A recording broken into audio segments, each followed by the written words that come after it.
Сайн байна уу гишүүнээ? Та ерөнхийлөгчийн өргөн барьсан улсын хурлын гишүүний эгүүлэн татах хуулийг дэмжих үү? Таны хувьд бол эрсцээрээ ус эгүүлэн татагдах магадaltaй гишүүд энийг ярина хэлсэн байсан. Гүг.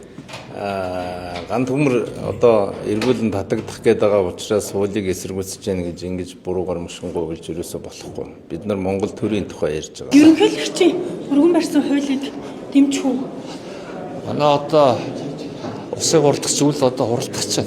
Тэгээд энэ дээр хилцээ шийдэх багчаа. Тэгээд манай засгийн газрын төвөн байсан оюун эрдэнэ ярилцлагыг уншсан. зөвлөлийн дараагаас асуугаараа за. Энийг сүнсээ бодлочих юм уу гэсэн байсан. Өнөөдөр 3 дугаар сарын 16 хаврын чуулган инхүү энэ хаалганы цаана нээлттэй хэлээ. Өнөөдрийн чуулганы уралдаанд ерөнхийлөгч хөрс өх орж ирж үхэлсэн. За үүний дараагаар чуулган завсарлаад Монгол Ардын намын бүлэг, Арчлан намын бүлэг хаалттайгаар яг одоо хуралдаж байна. За мөн хүн намын зөвлөл хуралдаж байгаа юм.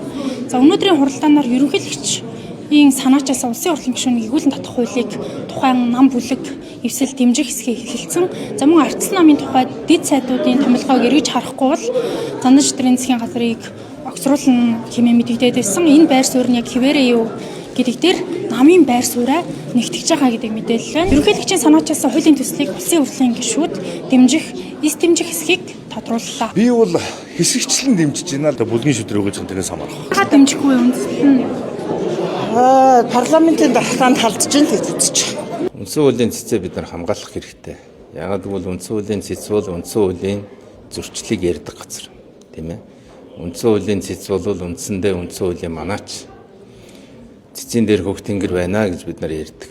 Гэтэл өнөөдөр үндсэн хуулийг биш хувь гишүүдийн одоо ёс суртахууны асуудал яриад эхлэх юм бол энэ цэцээ бид нар самарнаа.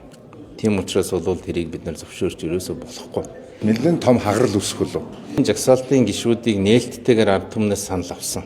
Түмнээс санал авчаад одоо тэр хүмүүсийг татна гэдэг бол үндсэн хууль зөрчиж байгаа. Монголын ард түмэн Монгол улсын одоо их хурлыг шууд сонгоно гэдэг энэ заалт бол зөрчигдөх ийм эрсдэлтэй.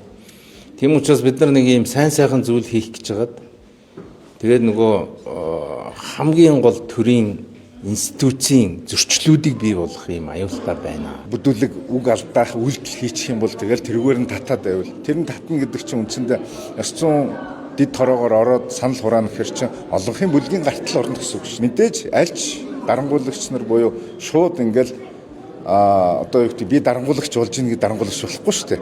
Тэгэхээр дандаа л ард түмний нэр барьж л дарангуулагч болж исэн тохиолдлууд байгаа юм.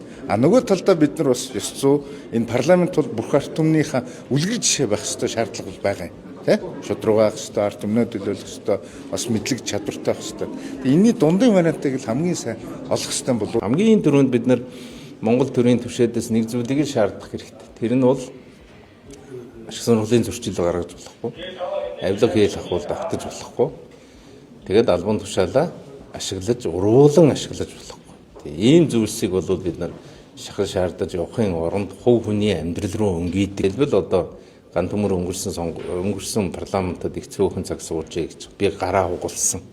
Акттай байсан. Энэ бол яг хуулийнхаа дагуу чөлөө аваад одоо хуралд оролцоогүй ийм л асуудал байна шүү дээ. Нэг нууж хаагаад байх юм байна.